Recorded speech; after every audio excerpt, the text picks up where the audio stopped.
तो दोस्तों, हम जो खेती करते हैं, हमारा खेती करने का ये तरीका है। जो आज हम अपने खेतों में जो खाद डाल रहे हैं, वो ये खाद डाल रहे हैं, वो आपको हम दिखाएंगे।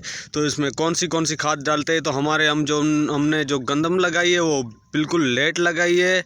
तो दिसंबर में लगी हुई हमारी गंदम है, जो आप पीछे देख रहे हो, माशाल्लाह अच्छी हुई है। अभी उसको हम जो खाद दे रहे हैं वो कैसे देते हैं, उसको लिक्विड करके। और हर फार्मर भाई को इसी तरीके से यानी कि खाद देनी चाहिए, क्योंकि हमारे अभी बंदी का टाइम भी हो गया, पानी भी एंड पे चल रहा है। तो इसलिए हमने ये लिक्विशन किया है, ताकि हमारा जल्दी से जल्दी हल पजीर होके और खाद उन पौधों को मिल जाए। तो ये दोस्तों आपको हम दिखाएंगे। तो आज हम कौन सी खाद दे रहे हैं, और आप लोगों के लिए भी क्या क्या ज़रूरी है, और अपने अपने फसलों में क्या क्या देनी चाहिए। तो अभी ये लेट से लेट तो हमने जैसे कि ये यूरिया भी हमने ऐड किया है, और ये हमने सल्फ़र लगाया है। ठीक है, तो इसमें सल्फ़र भी दिया है हमने।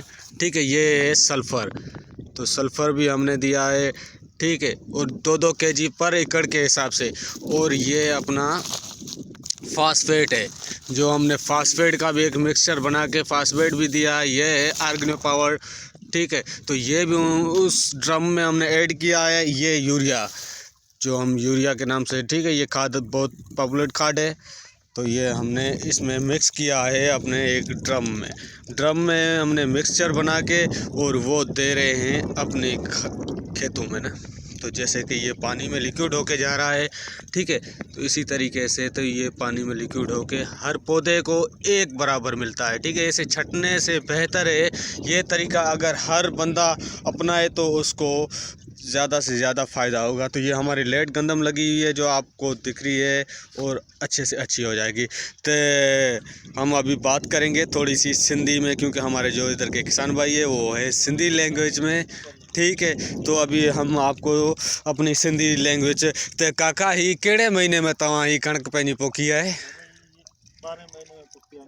12 महीने में पोखी। 12 महीने में। ठीक है, तो हमारे इधर होती है गंदम ज़्यादा से ज़्यादा, वो यानी कि एडवांस से एडवांस लगाते हैं हम अक्टूबर में यानी कि ये 2 महीना लेट लगाई हुई है। तो हमने ये बहुत लेट लगाई, तो इसलिए हमें इसको ज़्यादा से ज़्यादा खुराक दे के इनको उठाना पड़ेगा, क्योंकि अब अभी हमारे पास एंड वाला पानी भी चल रहा है।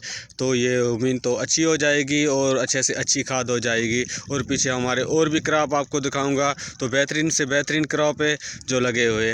तो ये हमारा काका श्री है, जो किसान भाई है इधर के सिंध के रहने वाले किसान भाई।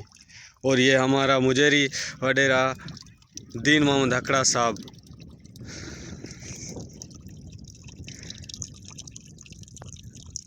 ही पोपाना